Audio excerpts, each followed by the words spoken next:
On est parti. Eh bien, bonjour à tous. Avant de commencer, j'ai une petite question à vous poser.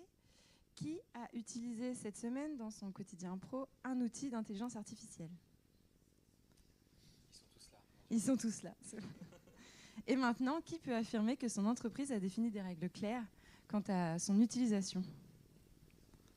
Ils sont moins là, tu vois, tout de suite. C'est sans doute l'une des particularités de l'IA. Elle s'est installée dans nos quotidiens à une vitesse folle que peu de technologies ont connue auparavant. Elle est déjà dans nos outils, dans nos process, dans nos développements, dans nos contenus et dans nos prises de décision.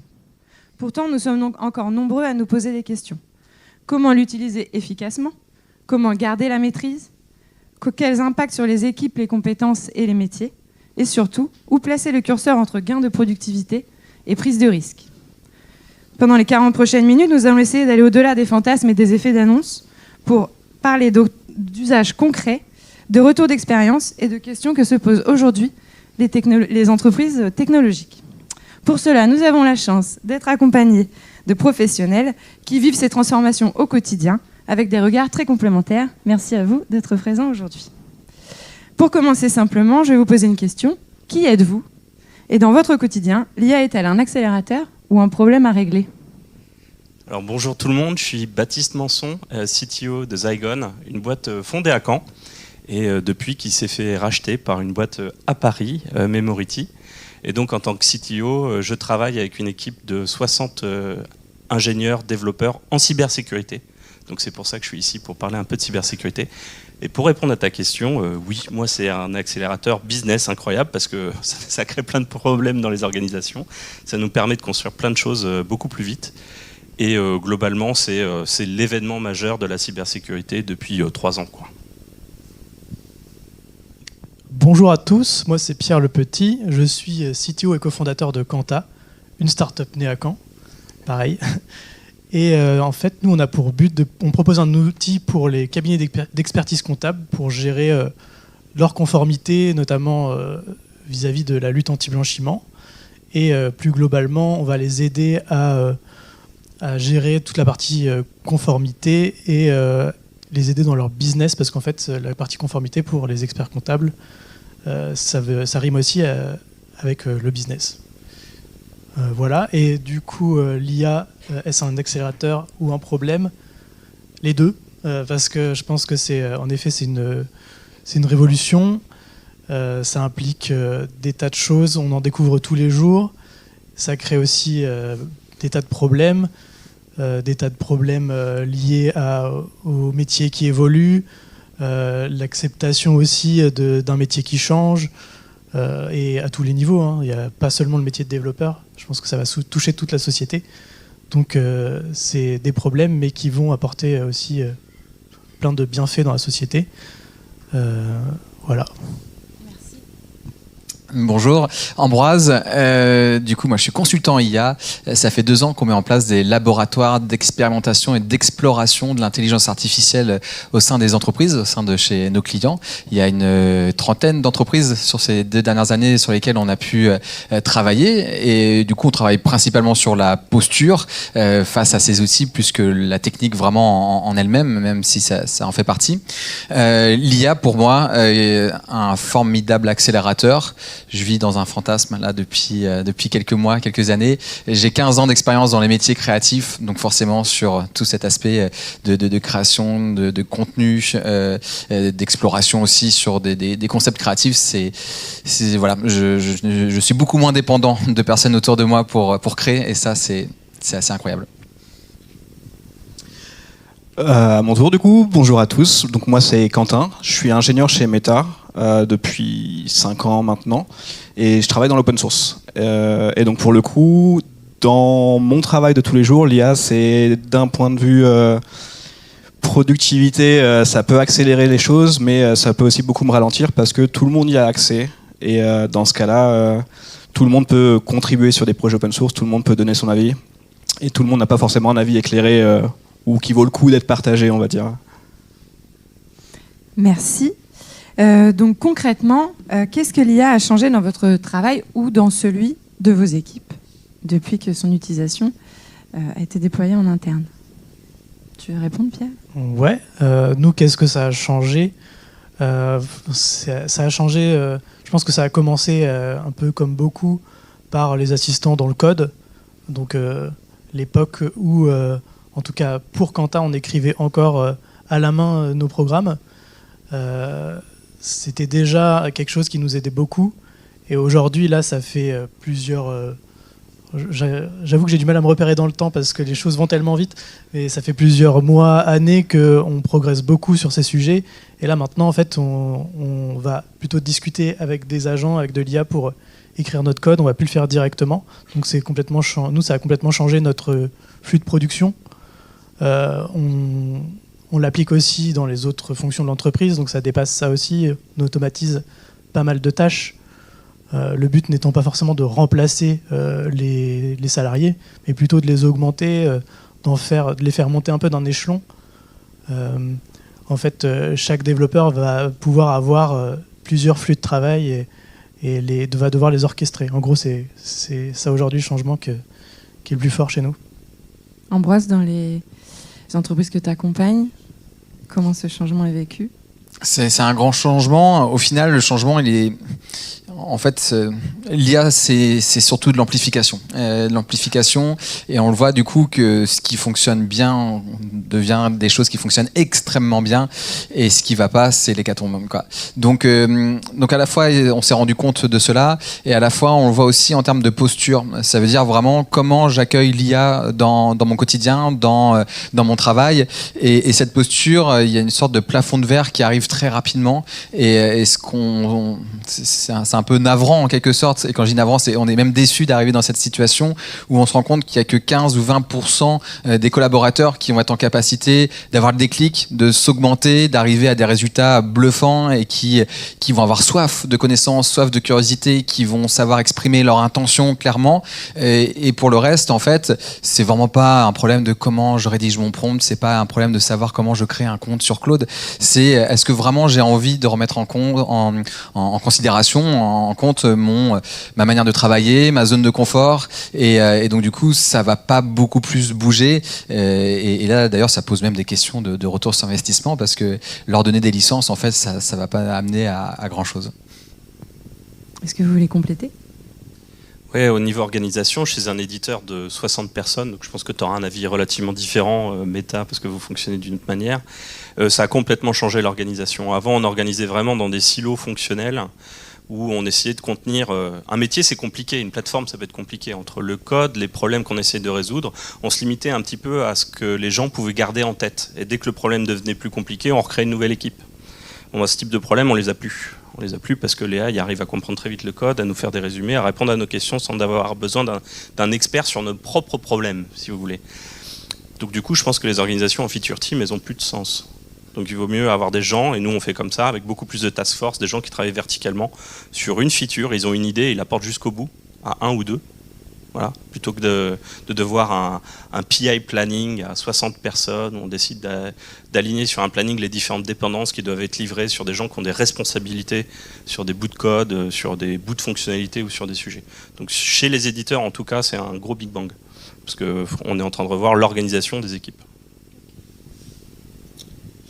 Du coup, pour te répondre, ça change des choses. Je ne peux pas partager de quelle manière ça change les choses. Parce que du coup je suis pas là en tant qu'employé, mais du coup je suis d'accord un peu avec vous trois de manière générale. L'avantage qu'on a nous, pour le coup, que moi j'ai dans mon travail, c'est que le prix du token n'est pas un facteur en fait. Peu importe le prix, j'ai accès à de l'IA et j'ai accès au modèle que je veux en quantité que je veux. La question après, c'est de savoir comment s'en servir et comment s'en servir correctement. Et moi le premier, donc je m'en sers tous les jours depuis peut-être 1 an maintenant, et j'ai eu du mal, c'est un peu plus facile maintenant, mais j'ai eu du mal à trouver un usage qui est pertinent. Donc il faut savoir que moi je bosse sur un projet de pare-feu qu'on utilise chez Meta. Le problème de ça, c'est que s'il y a un truc qui déconne, c'est de ma faute. Et le pare-feu étant C, on génère de l'assembleur, et s'il y a un problème qui arrive en production à cause de mon projet, je suis responsable de ça. Donc je veux être sûr que chaque ligne de code qui part sur mon projet, je l'ai relue et je l'approuve et je la comprends. si je me lance sur du vibe coding ou que je laisse des pull requests apparaître sur des gens qui n'ont pas compris le code, que je laisse Claude faire une review de la pierre et puis la merger, derrière, moi je reste responsable de mon projet et ça, c'est pas possible de pas comprendre ce que je fais ou ce que j'assume en production. Et donc pour répondre à ta question, le Divine, je pense que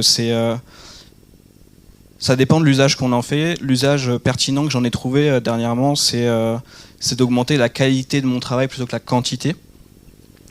Je m'en sers beaucoup donc, pour de la relecture de pull request, pour relire mon propre code, pour relire mes plans, mes designs, mes RFC que je vais faire pour des nouvelles features. Ça, je m'en sers beaucoup. Je m'en sers beaucoup comme analyse fonctionnelle. Donc je vais donner mon outil en ligne de commande à de l'IA et puis je vais lui demander de lire la doc et de jouer avec et de trouver des problèmes. Ça marche très bien. Et puis dernièrement, il y a aussi optimisation du code assembleur qu'on génère. Donc l'IA va regarder comment on génère de l'assembleur, comment on génère du bytecode. Elle va essayer de l'optimiser, valider avec les tests, lancer les benchmarks. Soit c'est bon, on garde, soit c'est pas bon, on enlève. Et après, on va avoir un humain derrière pour vérifier le résultat, quoi. Merci. Du coup, par rapport à ce que tu viens de dire, est-ce qu'on commence à perdre des compétences parce qu'on délègue trop vite, selon vous? Selon toi? T'as le micro? Tu le passes C'est après? reparti. Je pense, ouais.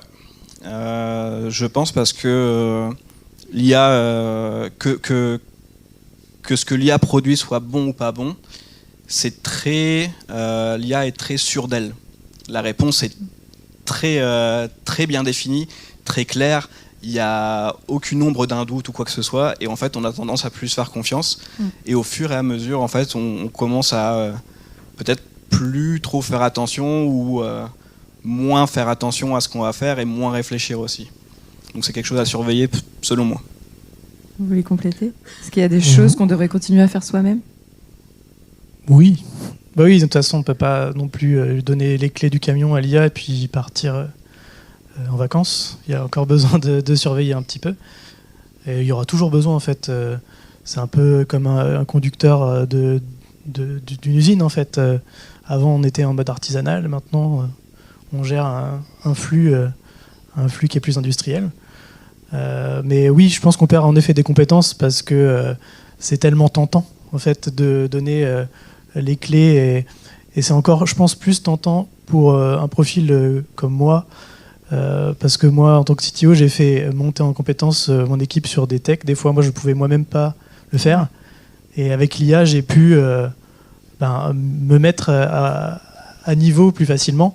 Je pense que si on a un bon background, qu'on est senior, et que si c'est qu'une question de temps de maîtriser les choses, c'est moins grave parce que si l'IA se coupe du jour au lendemain, moi, je me sens capable de reprendre les choses en main. Mais en attendant, aujourd'hui, les gains sont tellement tentants qu'on a envie d'y aller. Après, je ne recruterai pas quelqu'un qui n'a jamais fait de code en lui disant Vibe Code tout, ce serait vraiment dangereux pour le coup.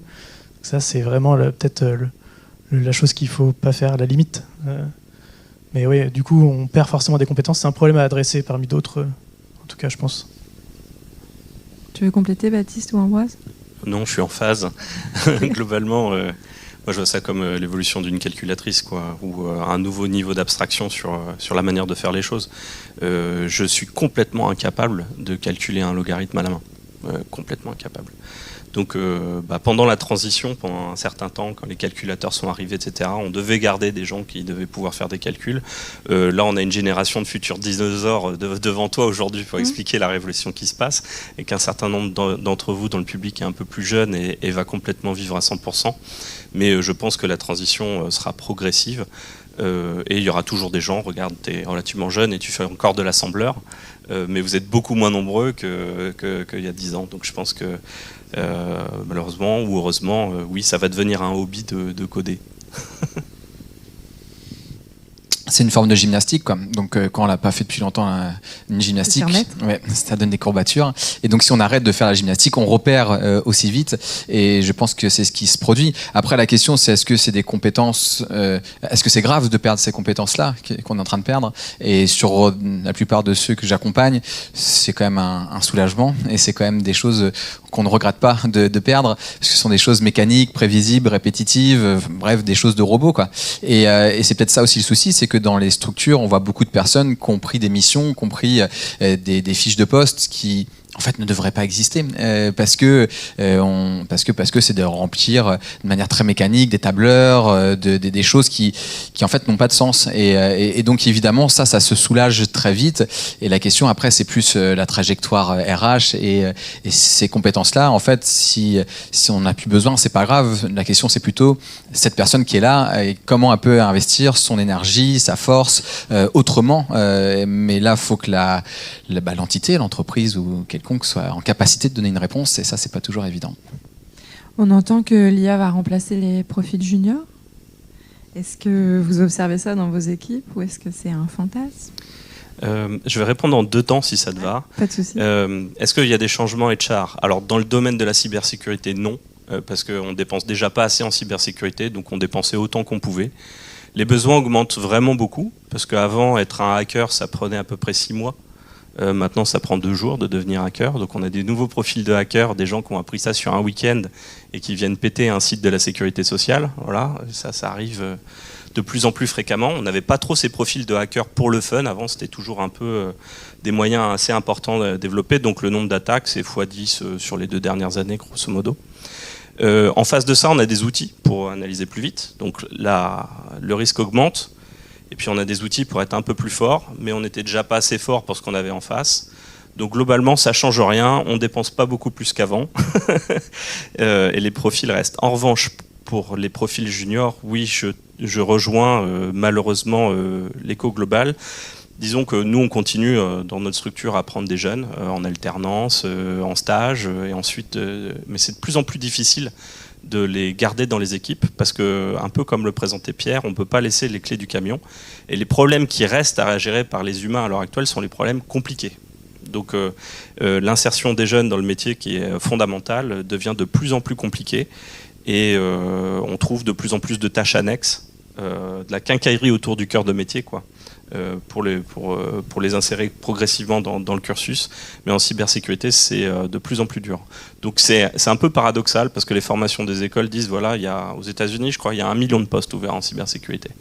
C'est gigantesque. Sur ces 1 million de postes, il y en a moins de 100 000 qui sont pour les juniors. Donc l'équation ne peut pas marcher.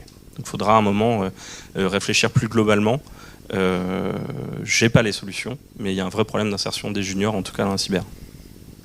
Et moi, ce que je constate à la limite, c'est qu'il y a des juniors de fait qui arrivent. Alors moi, vous avez bien compris, je suis pas un tech, mais en l'occurrence, sur les entreprises qu'on accompagne, ils ont en effet des logiciels métiers sur lesquels il y a beaucoup d'angles morts, de choses qu'ils ne peuvent pas faire sur leur logiciel qui leur manquent. C'est là où apparaît ce fameux Excel mal entretenu, voilà. Et donc en fait, ils se retrouvent à vibe coder. Alors soit sur la facilité avec un Base 44, avec un Lovable, soit pouvoir créer en étant un peu plus accompagné, structuré avec Claude Code et puis ils vont trouver leur solution. Et de fait, en fait, c'est des solutions qui sont très précises, qui correspondent vraiment à un besoin précis. Ça veut dire on ne recrée pas un logiciel métier entier, un CRM entier, mais la génération d'indicateurs de suivi, parce que la fonction statistique de ce logiciel ne le faisait pas. Eh bien, il va pouvoir faire des exports de son logiciel et l'utiliser pour...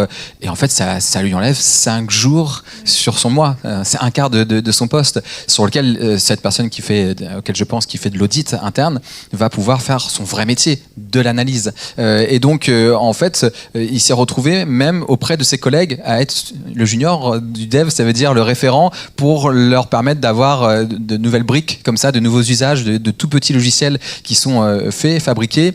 Après, en effet, ça pose des questions sur la sécurité, sur la gestion de leurs données, sur comment c'est construit. Donc là, à eux de trouver justement les bons conseils et les bonnes personnes qui vont leur donner le cadre dans lequel ils vont pouvoir être autonomes et avancer là-dessus. Mais du coup, quand je disais tout à l'heure en introduction, il y a une sorte de fantasme, c'est que voilà, des idées qu'on a, que ce soit des idées dans le secteur de la communication ou même du coup dans de la gestion de projet qu'on était incapable de faire avant et que le temps de trouver une équipe sur laquelle il allait avoir le dev, le web designer et qu'ils allaient être dispo, qu'on allait avoir les budgets, qu'on allait lancer, en fait on le faisait pas.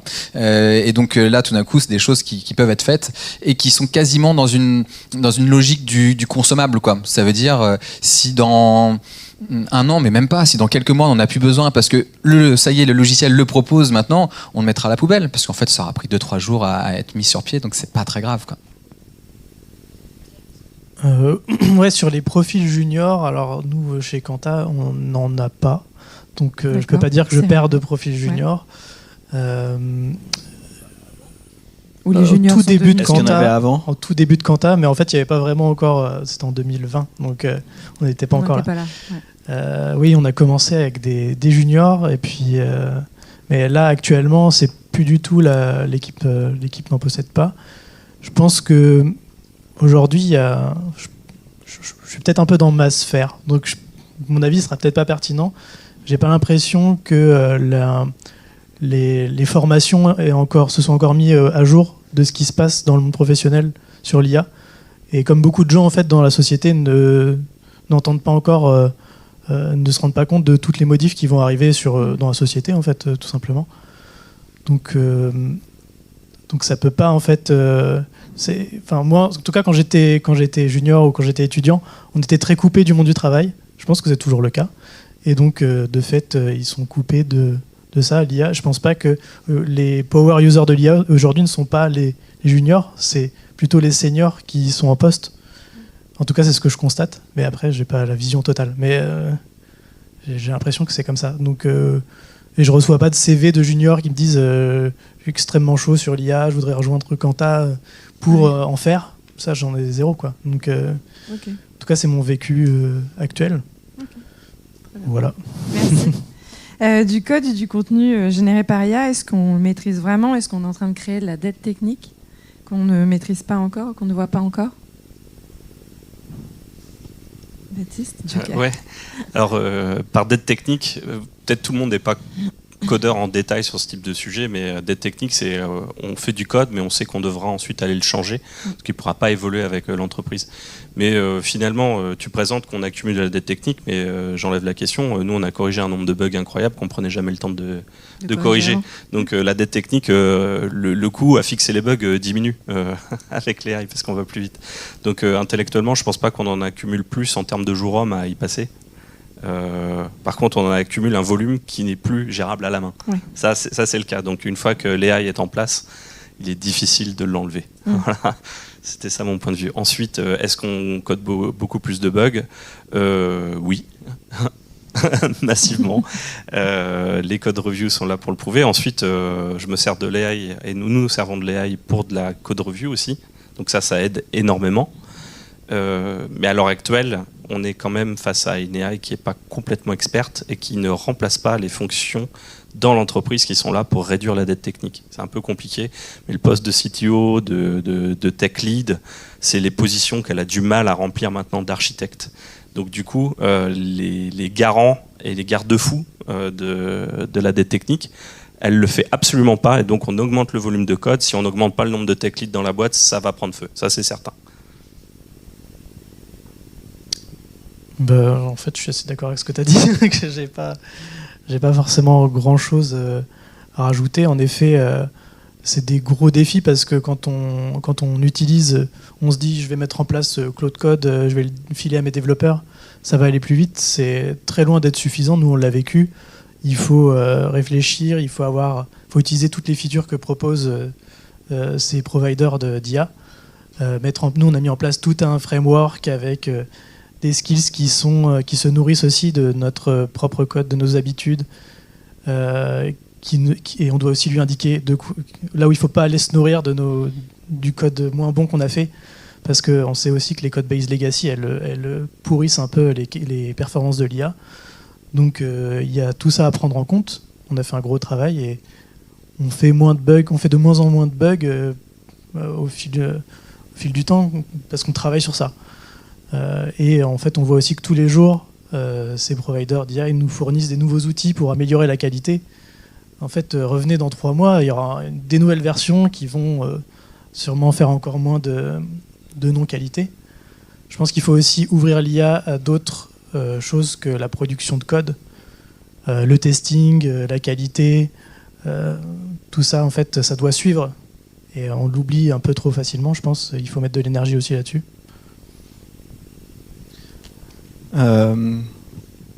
Je pense que je suis un peu d'accord avec vous deux aussi dans l'absolu.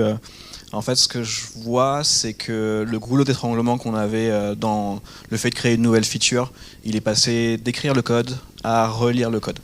Donc, et là, là, je parle purement de l'open source, et je suppose qu'en entreprise, c'est relativement la même chose. Trouver des gens qui relisent du code, c'est une galère. Et donc, pour l'open source, avant qu'il y ait des outils disponibles massivement, quand quelqu'un venait sur mon projet et me faisait une pull request, c'est quelqu'un qui a pris le temps de comprendre comment ça fonctionne, d'installer les outils, d'essayer le projet, de le compiler, de lire le code, de le comprendre, ce qui n'est pas forcément évident sur une base de code qu'on ne connaît pas. Donc c'est quelqu'un qui mérite que moi je passe du temps à conseiller, à relire la contribution, à aider à mener à bien cette contribution-là. Et maintenant c'est plus le cas. Donc ce goulot d'étranglement qu'on avait là sur le fait d'écrire le code, il arrive sur la relecture de code. Donc j'ai des gens qui ouvrent des pull requests sur mon projet et c'est bien mis dans le bas du texte de description que j'ai pas compilé parce que j'avais pas le compilateur d'installer. Donc quand il y a des choses comme ça qui arrivent, moi je le lis comme en fait j'avais envie d'avoir mon nom sur un repo GitHub de Meta et puis le reste c'est ton problème, maintenant tu relis puis t'approuves quoi. Et je trouve ça hyper irrespectueux envers mon temps. Moi, mon temps en tant que développeur open source, il est payé, donc bon, c'est une chose. Il y en a beaucoup qui ne le sont pas. Et ça a toujours été un petit peu... L'open source a toujours été ce côté un petit peu bonne foi. Je m'intéresse aux choses, j'ai envie de comprendre comment ça fonctionne, j'ai envie de contribuer à un bien commun. Et ça, l'IA en train de alors pas le flinguer parce que ça paraît très définitif, mais le met un peu à mal, quoi. C'est marrant parce que sur le comportement, on retrouve des similarités où quand tu disais le respect du temps, on se retrouve à accompagner des entreprises, notamment une agence de communication, qui se retrouve à faire valider leurs projets à des clients. Et ces clients, en fait, font des retours très verbeux, très généreux, très experts, comme par hasard. Et donc en fait, on peut pas aller, on va dire, accuser le client en disant ouais, bah, ta réponse elle est générée par IA, donc t'es gentil, mais soit moi-même je générais par IA, mais en fait non, il peut pas le faire parce qu'il a une responsabilité lui d'être au niveau de son conseil. Donc c'est très chronophage dans le temps et c'est vrai aussi sur tous les services clients. Ça veut dire voilà, un bailleur social qu'on accompagne qui se retrouve avec des courriers qu'il reçoit avec des textes de loi précis, on fait référence à tel article. Et donc c'est pas forcément vrai ce qui est dit dans le courrier, mais il faudra bien y répondre. Et donc ça augmente une charge de dingue pour se faire. Donc est-ce que c'est parce que c'est le début qu'on a accès à ce genre d'outils, donc on le fait comme ça, puis ça va se réguler, ou est-ce que il y a une sorte voilà d'équilibre qui est en train de se perdre? Il y a que le temps qui va nous le dire. On envoie nos données, nos codes, nos prompts, parfois à des plateformes américaines, parfois. Comment traitez-vous ça dans vos structures? Sur quels outils bossez-vous? Je peux te poser la question, mais comment gérez-vous ça en interne? Alors envoyer des données chez des prestataires américains, c'est quelque chose qu'on faisait déjà avant, j'ai envie de dire. Même des données plus personnelles, enfin à voir ce que les gens font avec l'IA.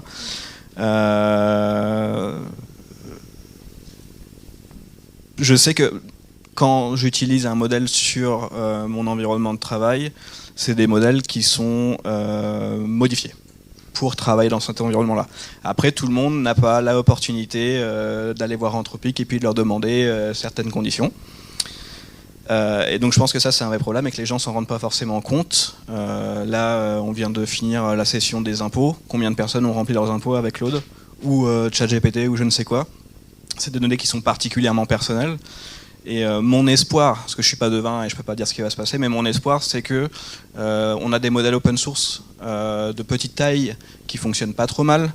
On est encore dans la vague où il y a des améliorations qui arrivent en continu. Le coût d'inférence, donc le coût pour faire tourner un modèle d'IA, il se réduit de jour en jour. Et donc potentiellement arrivera un jour où on pourra avoir des modèles qui vont fonctionner de manière locale sur un téléphone ou chez soi sur un ordinateur qu'on pourra utiliser pour faire la plupart des tâches du quotidien sans avoir à se reposer sur des outils, en l'occurrence américains, parce que les 3/4 sont américains. Donc ça c'est mon idéal, mais si ça fonctionnait et si les gens voulaient le faire, on le ferait déjà pour nos photos, on le ferait déjà pour nos messages, on le ferait déjà pour beaucoup de choses. Donc je sais que moi quand je pourrai je le ferai, quand ce sera pertinent et quand les outils seront à la hauteur, mais je pense que le reste des gens de manière générale, peut-être pas la plupart des gens ici, mais en France disons, continuent d'envoyer leurs infos. Comment tu travailles toi avec tes clients? Avec les clients, c'est marrant parce qu'en général, cette question, elle arrive sur ceux surtout qui n'ont pas envie d'y aller. C'est une très bonne raison de se dire, ouais, mais non, l'IA, la protection des données, il faut quand même qu'on respecte nos clients. Voilà, ils trouvent aussi des causes environnementales, des causes. Mais en vrai, c'est un sujet. On ne peut pas le pourrait mettre. Faire une conférence là-dessus. Ouais, tout à fait. Mais ce qu'on voit, c'est que si on marche avec pragmatisme et si on regarde surtout leur comportement, mais c'est un peu ce que tu disais sur d'autres sujets sur lesquels on pourrait poser les mêmes questions, bah là, tout d'un coup, ça ne devient pas un souci. Donc, il y a deux traitements différents. Alors, évidemment, quand on a des clients qui sont plus dans des professions réglementées, des notaires, des avocats, des médecins, ça devient forcément plus sensible et là ils font attention et en effet ils vont aller chercher les prestataires et les solutions qui sont déjà sur le marché qui promettent justement ce traitement-là. Mais aujourd'hui sinon, à la limite ce qu'on voit le plus chez nos clients, c'est la question de l'éthique, vraiment de l'éthique, ça veut dire comment se comporte l'IA et donc c'est aussi comme ça qu'on explique que beaucoup nous ont demandé Claude, c'était cet épisode qu'on a eu avec le Pentagone où OpenAI dit oui là où Anthropic dit non et en fait c'est marrant parce que on pourrait pousser plus loin l'analyse et peut-être que ça tiendrait pas tant que ça mais en fait c'est le symbole et là ils ont réussi à capter cette symbolique là et que ça nourrit le choix qui se fait en interne ensuite. Chez Quentin. Les outils, en fait avant l'IA on était déjà suréquipé d'outils américains, Google, etc. Je pense qu'on a toujours essayé de faire des efforts, notamment sur les bases de données de production des données de nos clients. Mais en fait, si on veut prendre la vague et avoir les meilleurs outils, aujourd'hui, ils sont américains. On ne peut pas vraiment faire autrement, même si on a un beau champion en France. Donc on essaye de segmenter. Et en fait, il ne faut pas envoyer n'importe quoi dans les modèles, mais à un moment... en fait, il faut fonctionner avec des règles et c'est du compromis permanent. Mais si on se disait on n'utilise aucun outil américain, on aurait vraiment du mal à garder, à être au niveau. Et en fait, on vit dans un monde de compétition, et on vit dans un monde où on a aussi envie de FOMO, on a envie d'avoir les meilleurs outils et surtout qui sont très accessibles. Aujourd'hui, on a une puissance qui est accessible, qui est complètement incroyable. Donc voilà, on mange un peu le chapeau, mais bon, voilà. Je vais faire court parce que j'ai pas le choix, on doit tout mettre en France nous. Parce qu'on fait de la cybersécurité, que ce soit pour de la défense, on fait du médical, on a toutes les données, on fait de la cybersécurité. Donc on a accès aux données de log, on a accès aux emails des gens, on a accès à beaucoup de choses. Quand je dis on, c'est nos programmes, pas nous. En tant que personne, on n'y a pas accès du tout. On n'a pas le choix et c'est 10 personnes chez nous qui travaillent à temps plein à faire marcher les modèles d'IA sur de l'architecture française. Donc Sens, pour en parler plus précisément, qui est le spin-off de Google, parce que Google Cloud avait un peu de mal sur le marché européen, et les Européens ont dit si vous voulez marcher, il faut faire du régalien. Donc ils ont monté une copie de Google Cloud qui s'appelle Sens. Okay. Du coup, c'est pas américain, mais c'est quand même c'est les mêmes technos, quoi. Et oui, c'est 10 personnes chez nous, quoi.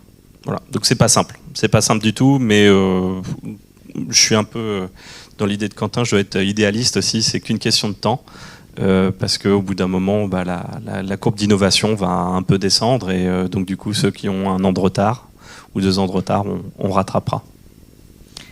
Merci. Alors j'avais encore plein de questions, mais je pense que ça peut être sympa aussi de garder un peu de temps pour prendre des questions de la salle. Une dernière, si vous deviez donner un seul conseil à quelqu'un qui hésite encore à intégrer l'IA dans son équipe, qu'est-ce que ce serait? Très court, pour se laisser 10 minutes avant que Cédric ne mette la fiche, il reste 10 minutes. Un conseil sur quelqu'un qui hésiterait? Il faut se lancer, tout simplement. J'ai pas plus de... Go. Voilà, se lancer. Se lancer sur une tâche précise, quelque chose sur lequel, un quick win, on est capable de mesurer très rapidement si ça a fonctionné, si ça a donné un gain mesurable, et si oui, un deuxième, un troisième, et puis c'est parti. Passer les gaps, ouais, ok. Moi, j'ai vu la révolution d'Internet, donc du coup les applications connectées. J'ai vu le SaaS aussi arriver, donc les applications qu'on n'installe plus et qu'on commence à utiliser. Pour moi, l'AI, c'est plus gros que tout ça. Donc si vous êtes éditeur ou si vous êtes dans un métier où on manipule de l'information, la poste manipule l'information, c'est une question de survie. C'est une question de survie de s'y mettre. Et vous avez 10 ans. 10 ans pour être les meilleurs dans le domaine. 10 ans, ok. C'est très précis. Ce que j'aurais à dire, c'est l'IA, c'est un outil, quoi. Il y a, je sais pas, 50 ans, le charpentier qui avait sa chignole, ça lui a fait le même effet quand il a eu la perceuse, quoi. Donc, c'est un outil, il faut juste trouver le bon usage. Il y a le temps, 10 ans. Du coup, on est parti sur cette base, ok, on en reparle dans 10 ans. C'est pas grand-chose. Moi, j'ai pas de timeline, donc je suis la tienne, ça me va. Donc, prenez le temps et puis trouvez votre usage qui vous correspond, quoi. Ok, on fait un débrief au Cantech 10 dans 10 ans. Ok. Est-ce qu'il y a des questions dans la salle? Ouais. Est-ce que je fais le micro en même temps? Allez, je galope. Dans tout ce que vous avez dit, il y a beaucoup de choses qui ont tendance à dire ouais, l'apport il est énorme, mais à chaque fois il y a un mais. Quelque chose qu'il faut compenser pour éviter des aléas, des risques, des choses comme ça. Et la question que je me pose, c'est est-ce que vous considérez que l'IA qu'on a aujourd'hui, c'est l'IA dont on a besoin? Et quand je dis on a besoin, c'est dans nos métiers de delivery informatique ou peut-être sur des choses qui peuvent être à risque, que ce soit sur de la cyber, sur des fonctions légales, choses comme ça.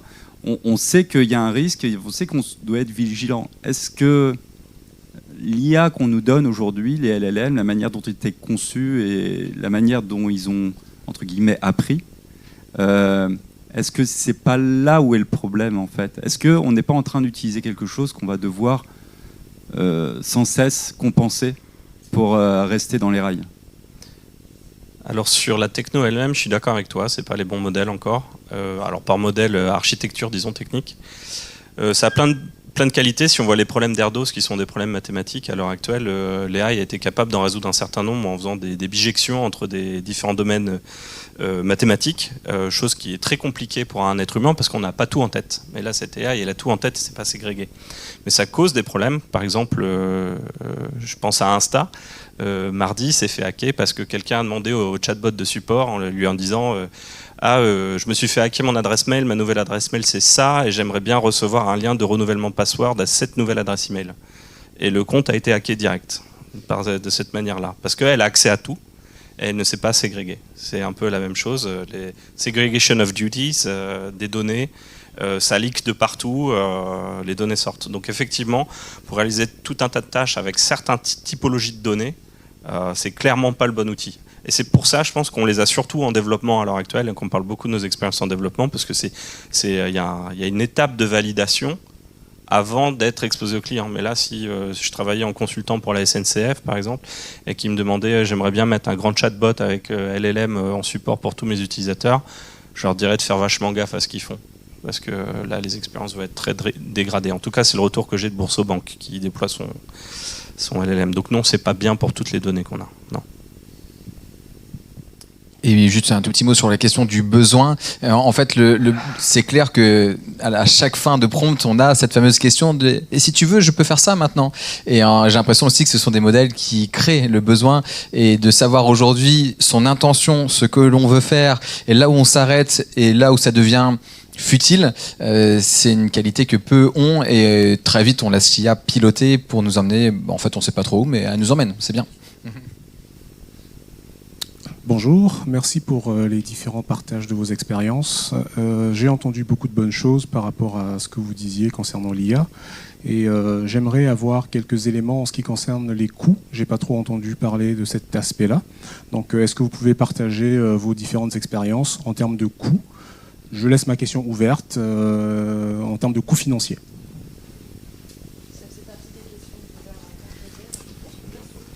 Ah oui, tout simplement combien on dépense. Je sais pas, je dirais aujourd'hui qu'on est peut-être à 150 € par développeur par mois. et ça va bouger. En fait, c'est difficile à dire parce que d'un côté, on augmente l'utilisation parce que les gens s'y mettent de plus en plus, donc on crame plus de tokens, mais d'un autre côté, les coûts, la technologie, elle s'améliore, donc le coût par token, il va baisser. Mais en même temps, il n'y a pas beaucoup d'acteurs, on va dire, qui se disputent le marché. Donc aujourd'hui, ils vendent à perte, donc ils vont augmenter les coûts. C'est vraiment dur de répondre. Et on voit que ça augmente, ils mettent des restrictions parce que les usages, ils sont encore en train de se construire. Donc, et on voit que dans la Silicon Valley, il y a des coûts par tête qui sont énormes parce qu'il y a un temps d'avance. Et il y a aussi peut-être plus de cash dispo pour le faire. Nous, on contrôle quand même les coûts. Justement, ça fait partie, je pense, du projet IA. Faut suivre ça. Mais voilà, là, c'est dur de répondre sur les prochains mois. Ça va changer, je pense. Elle est très sensible, cette question du coût, parce que quand on accompagne des entreprises qui ont 400, 500 collaborateurs et que c'est que 20 € par mois, fois 400, 500, fois 12 mois, évidemment, ça devient un enjeu. Et en fait, même en termes de politique interne, c'est terrible parce qu'on voit tout d'un coup des décisions comme les cadres, on va leur donner une licence Claude, et puis les employés, on va leur donner Mistral en gratuit. Et en fait, ça crée déjà un nivellement où il y en a un qui est multiplié par 5, 10, 20 dans son potentiel, dans sa capacité à produire, là où l'autre va avoir son plafond de verre limité. Et en fait, ça pose aussi la question du retour sur investissement. Et des fois, on se dit, regardez le temps que ça fait gagner. Oui, ça fait gagner du temps, mais le salaire, je le paye quand même à la fin du mois. Donc, c'est quand même une dépense supplémentaire. Et donc, du coup, est-ce que vraiment ça va modifier la qualité, notre capacité à faire plus de chiffre d'affaires? C'est pas si évident. Donc, ce côté implacable que l'IA vis-à-vis de ce que ça coûte, faut y aller. Tout d'un coup, quand on structure sur des grosses boîtes, en tout cas, ou même des moyennes, c'est pas si évident. Mon avis à moi, c'est que le coût du token, le token de manière générale va devenir une commodité. Le coût, il est dans l'entraînement des IA. Il n'est pas tellement dans le fait de l'utiliser. C'est pas l'inférence, c'est le training des IA qui coûte très cher. Il faut du matériel très spécifique. Il faut, là, les hyperscalers, ils ne peuvent plus se fournir en matériel. Le prix de la RAM a explosé. Enfin, c'est cette partie-là qui coûte très cher. Et comme à chaque fois qu'il y a une nouvelle vague avec une nouvelle technologie, avec beaucoup de progrès, on va arriver à un plateau. Quand on sera à ce plateau-là, ça va se calmer. Les modèles ne vont pas forcément beaucoup progresser, donc on va pouvoir rentabiliser les modèles qui existent, baisser le coût du token et arriver à quelque chose qui est beaucoup plus accessible. C'est ma lecture, en tout cas, des choses. Quand on était une start-up à Zygon, le petit avant, c'était entre 500 et 1000 € par mois par développeur, le token. Donc on avait un gros budget. Et maintenant qu'on est Memority, et qu'on doit tout faire en régalien sur place, on dépense, je ne veux pas vous donner le chiffre exact, mais plus d'1 million d'euros pour que ça se passe. D'accord ? Donc ça coûte cher à opérer, quand même, ici en France, au prix du serveur sur du cloud. Voilà, donc ça coûte très cher. Dernière question. Je suis au plus près, désolé. Merci beaucoup pour cette conf très intéressante. On a beaucoup parlé de souveraineté, des Américains aussi, de Mistral un petit peu, et pas beaucoup des modèles chinois qui sont, semble-t-il, extrêmement performants et de plus en plus. Est-ce que vous avez des commentaires là-dessus ? J'ai aucun avis. Honnêtement, je n'ai pas du tout d'avis, jamais essayé, donc je laisse la place. Oui, pour pouvoir essayer les modèles chinois, alors on peut utiliser un certain nombre de services, mais pour vraiment entrer dedans, il faut rentrer sur les infrastructures chinoises, en tout cas pour nous en tant qu'éditeurs, et de pouvoir faire des deals avec WeChat pour aller mettre des applications en Chine, parce que c'est l'endroit où on doit le faire, c'est très compliqué. C'est très compliqué, et c'est d'autant plus compliqué qu'en Europe, on a un cadre légal qui rend ces choses pas simples. Donc c'est pas prêt de changer, en tout cas en cybersécurité. Je n'aurai pas d'avis sur les modèles chinois avant un bon bout de temps, parce que j'ai tout simplement pas le droit de les utiliser.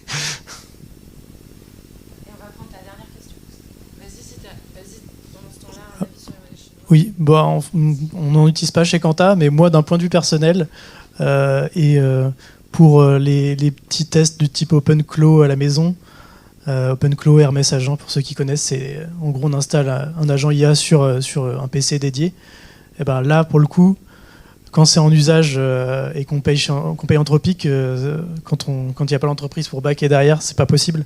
Donc moi j'ai testé un peu justement DeepSeek là-dessus. Ça coûte vraiment vraiment moins cher et c'est très bien. Après, voilà, ce qu'on y envoie, on ne sait pas où ça finit. Donc à faire en connaissance de cause. Encore une fois, merci pour cet échange qui était très constructif.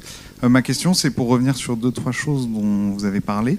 Vous avez mentionné l'idée que l'IA, elle venait remplir des tâches qui étaient assez simples, mais pour lesquelles on commençait à perdre de la connaissance.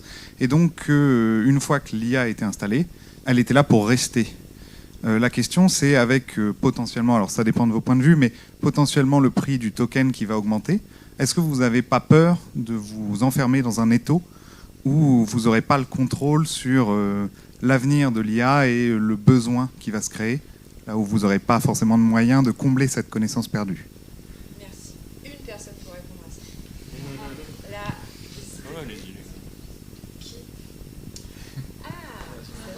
Là. En fait, c'est mon point de vue personnel, mais t'as pas le choix. C'est-à-dire que tes concurrents, en tout cas si tu es entreprise ou éditeur, ils vont l'utiliser, ils vont aller plus vite que toi. Donc tu peux essayer de résister, mais tu auras des impacts, tu évolueras moins vite sur le marché, tu coûteras plus cher finalement à produire des features, donc il faudra que tu vises vachement plus juste, et donc ça devient très compliqué. Donc tu n'as pas vraiment le choix, si tu veux, de ce côté-là, ou si tu fais de la résistance, tu as intérêt d'avoir une part de marché relativement importante. Donc est-ce qu'on n'a pas peur? Si, on a peur, mais c'est aussi ton rôle, si tu es futur responsable technique, de diminuer ce risque au maximum. Et pour le diminuer sur la perte de compétences, bah, tu gardes des seniors chez toi, quoi. Tu en gardes le maximum. En tout cas, c'est comme ça que je le compense, moi, tout de suite. Oui, à part, en fait, ça peut être une bonne idée si tu paries sur le fait que ça va s'effondrer, là tu seras le dernier survivant, donc peut-être ça vaut le coup de prendre le risque.